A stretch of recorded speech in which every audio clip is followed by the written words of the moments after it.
When I woke up that morning, the house was too quiet. The kind of quiet that doesn't feel peaceful. It feels wrong. The clock on the nightstand blinked 6:03 a.m. My head pounded from another sleepless night.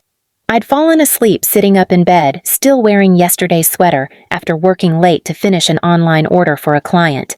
Then I heard it, a faint whimper, not from the street, not from the neighbor's dog, from down the hall, from my son's room. "Eli?" I called softly, my voice cracking. No answer. Just that small, broken sound, the kind a child makes when they're too tired to even cry properly. Please subscribe to our channel and tell us in comments from where are you watching this video. I pushed off the blanket and stumbled toward the door. The floorboards creaked like they were warning me. When I reached his room, I froze. My little boy was sitting on the floor, his tiny hands over his knees, trembling. His pajamas were wrinkled, his hair tangled with sweat, and there was a small mark near his temple. His favorite stuffed penguin lay on the ground beside him, one eye missing. He looked up at me, his eyes glassy with tears. "Mommy, I didn't mean to." I dropped to my knees so fast my bones hit the wood. "What happened, baby?" I whispered, brushing his hair back, scanning his face for any serious hurt. The bruise looked fresh, like someone had grabbed him too hard. Before he could answer, a voice behind me sliced through the air. "Oh, he's fine. Don't start your dramatics this early." It was my mother, standing in the doorway like she owned the place, robe tied loosely, coffee mug in hand, face painted with disinterest. I turned to her, my voice trembling. "What happened to him?" She sipped her coffee. "He cried too much last week, so we fixed the problem." I blinked, trying to understand if I'd heard her right. "You what?" She shrugged, leaning against the doorframe. "You were too busy working and leaving your child with us, remember? He threw tantrums, screamed all night. Your father decided a little lesson might help him learn manners." "A lesson?" My voice rose, disbelief clawing its way out of my chest. "He's 6 years old, Mom." "Then maybe it's time he starts acting like it," she said coldly. I pulled Eli into my arms, feeling his body shake against me. "You hurt him. You actually let Dad—" "Enough," she snapped. "Don't make a scene. You always exaggerate. We did what good parents do. We disciplined. But I guess you wouldn't know much about that, would you?" Her words stung deeper than any bruise. Good parents. The irony of it almost made me laugh. Eli whimpered softly, clutching my shirt. "Mommy, I don't want to stay here anymore." My chest tightened. I looked around the room. The cracked wallpaper, the broken toy car in the corner, the bedspread my mother had chosen without asking me. It was all a reminder that this house was never mine. It was a stage, and I had always been the family embarrassment on it. I stood, holding my son close. "I'm leaving." Mom raised an eyebrow. "With what money? With what plan? You'll be crawling back here by the end of the week." Her tone was almost amused, like she'd seen this scene before and already knew how it ended. But she didn't know me anymore. She didn't know what losing my son's smile would turn me into. "I'd rather sleep under a bridge than let you touch him again," I said quietly. Her lips curved into a smirk. "Suit yourself, but don't come running when life breaks you, because I won't be there to help pick up the pieces." Behind her, I could hear Dad's footsteps down the hall. He grunted, half awake, rubbing his eyes. "What's with the yelling? Did the brat start whining again?" "Dad," I began, my voice trembling. He waved a hand. "If you can't handle your kid, that's your fault. You raised him soft, crying over every little thing, just like you did." Eli hid his face in my shoulder, sobbing silently. I wanted to scream. I wanted to tear down the whole house. But all I could do was walk past them, gripping my son tighter, my nails digging into my palms. As I reached the front door, Mom's voice followed me like poison. "Don't act like a saint, honey. You're not the victim here. You left him with us. We did you a favor." I turned back, tears burning my eyes. "If what you call a favor is cruelty, then I'd rather be alone forever." She rolled her eyes, always the drama queen. I opened the door, sunlight spilling in. For a second, the light felt like freedom. Eli's small hand found mine, and for the first time in years, I felt like I had a purpose again, protecting him from the people who were supposed to protect me.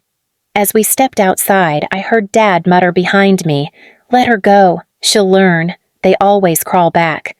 But I didn't crawl. I kept walking, barefoot, broke, shaking, but finally free. What I didn't know yet was that freedom wasn't the end. It was only the beginning of a quiet, relentless revenge, one that didn't come from hate, but from something far more powerful, a mother's promise. The motel room smelled like bleach and rain. I had no plan, no savings, just a duffel bag, my son's backpack, and a phone with 12% battery. Eli lay asleep on the lumpy bed, clutching his stuffed penguin again. I sat beside him, staring at the cracked ceiling, listening to the rain tapping the window like an echo of my heartbeat. For the first time in years, I wasn't scared of being alone. I was scared of what I might become if I didn't fight back. I thought about calling my parents, maybe to demand an apology, maybe to scream, but I knew what would happen. They'd twist it like they always did. "You're overreacting. You're dramatic. We raised you, didn't we?" "You should. Thank us." That's how they always got away with everything, by making pain sound like love. The next morning, I sold my old phone for cash, bought a prepaid one, and started searching for work. I scrubbed dishes at a diner during the day and cleaned offices at night. Sometimes I'd come home and find Eli asleep on the motel floor, crayons scattered around him. He always drew the same thing, a small house with 2 smiling people. No grandparents, no darkness behind the windows. At first, I thought the anger would fade, but it didn't. It grew quietly, like mold on a wound. Every night, I remembered my mom's smirk. Every morning, I remembered my dad's words, "You raised him soft." And every time Eli flinched at a loud sound, something inside me cracked a little more. 2 months later, I found a small apartment, 1 bedroom, peeling paint, broken heater. But to Eli, it was a castle. "Is this ours, Mommy?" he asked, his eyes lighting up. "Yeah, baby, just ours." That night, he fell asleep smiling, his hand wrapped around my wrist like he was afraid I'd vanish if he let go. I started keeping a notebook again, something I hadn't done since high school. I wrote everything. The names of the people who hurt us, the dates, the words, the bruises, the nights I'd begged them to stop. Not because I wanted pity, because I wanted proof. Proof that I wasn't crazy. Proof that what they did was real. Then, one morning, as I was walking Eli to school, he stopped and said something that hit harder than any insult my parents had ever thrown.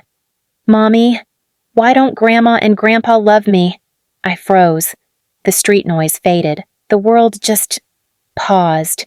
He was looking up at me with those big, confused eyes, waiting for an answer I didn't have. I knelt down and said the only thing I could. "Some people don't know how to love right, but that's not your fault, sweetheart." He nodded slowly, but I could see it in his face. That seed of hurt they'd planted in him. I promised myself that day that I'd rip it out by the roots. A week later, the diner where I worked held a fundraiser for a local family who'd lost their home. I helped organize it, and when my boss saw how well it went, she offered me a promotion to floor manager. It wasn't much, but it was the first time someone had looked at me and said, "You did good." For a while, I thought maybe that was enough, that healing quietly would be my revenge, but fate doesn't forget what's unfinished. One afternoon, I got a call from my sister Tessa. She spoke fast, like she was afraid I'd hang up.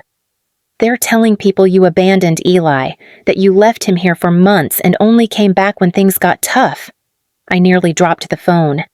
"They said what?" "Mom's been spreading stories around the neighborhood. Dad's even telling his church group you're unstable, that you're lying about everything." Of course, they weren't satisfied breaking bones. Now they wanted to break reputations. "Thanks for telling me," I said, my voice trembling. "Be careful, okay? They're worse than you remember." After I hung up, I sat in silence. Then I did something that surprised even me. I smiled, because I realized something that moment. If they needed to lie to keep people on their side, it meant they were afraid. That night, I opened the old notebook again. I tore out every page that had only my pain and left the ones that had their actions, their words, their threats. Then I started planning, quietly, methodically, like someone who'd learned that revenge doesn't have to be loud to be devastating. I started visiting people from the old neighborhood, the same ones my parents loved to gossip about. I never spoke badly of them. I just told the truth, about how Mom used to lock me outside for talking back, about how Dad called me dead weight every time I brought home a report card, about how they treated Eli when no one was watching. And the truth spread on its own, not in explosions, but in whispers, the kind that stain permanently. One evening, while closing up the diner, my boss handed me an envelope. "Someone dropped this off for you, said it was from your family." Inside was a single note in my mother's handwriting. "Stop poisoning people against us. You're embarrassing yourself." For the first time in my life, I didn't feel small reading her words. I felt powerful, because she didn't understand. I wasn't poisoning anyone. I was cleaning the air. That same week, Eli won a small drawing competition at school. The teacher told me he'd drawn a safe home. When she showed me the picture, I almost cried. It was a little house with flowers on the porch and 2 smiling faces inside. No dark figures, no bruises, no fear. That night, as I tucked him into bed, he whispered, "Mommy, we're happy now, right?" "Yeah," I said softly. "We're happy now." But deep inside, I knew happiness wasn't enough. They still laughed in that old house, bragging about how strong they were, how discipline works. And I couldn't rest knowing they still believed they'd won. So I began preparing for the final act, not revenge made of fire, but of mirrors. One that would make them face everything they'd done, with nowhere to hide. And this time, they would beg for forgiveness. Not because I wanted it, but because they'd finally understand what it feels like to lose everything they thought they controlled. That night, as I sat by the window watching Eli sleep peacefully for the first time in months, I whispered to the darkness, "You fixed the problem, Mom. Now let's see how it feels when the problem fixes you." The letter came 2 months later, a formal envelope with my father's handwriting, stiff, careful, desperate. Inside, just one line. "We need to talk." I almost tore it up, but curiosity won. So I went back, not to reconcile, but to finish what they started. When I arrived, the house felt smaller than I remembered. The curtains were drawn, the air heavy with guilt no one wanted to name. Mom was sitting at the table, trembling slightly, her voice weaker than I'd ever heard. "People have been talking," she muttered. "Your stories, they've ruined everything." I looked her straight in the eyes. No, the truth did. Dad stood up, his anger simmering under the surface. "You're turning the whole town against us. You made us look like monsters." I didn't raise my voice.